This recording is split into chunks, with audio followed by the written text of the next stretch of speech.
చౌటుప్పల్లోని శ్రీ పుణ్యలింగేశ్వర స్వామి క్షేత్రంలోని శ్రీ మాణిక్యాంబదేవి నిత్యాలంకార వైభవం కొనసాగుతుంది.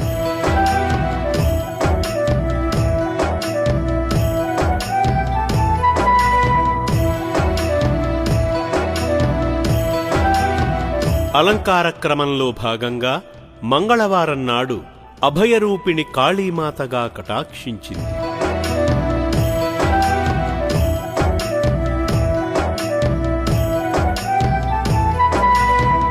శక్తిస్వరూపిణి అవతారాల్లో ప్రత్యేకమైన అవతారం కాళికాదేవి అవతారం. జగత్తులోని బ్రహ్మాండ శక్తికి ప్రతీక కాళీరూపం. ముదురు నీలివర్ణంలో ఉగ్రస్వరూపిణిగా కానవస్తున్న మాణిక్యాంబదేవికి విశేష అర్చనలు.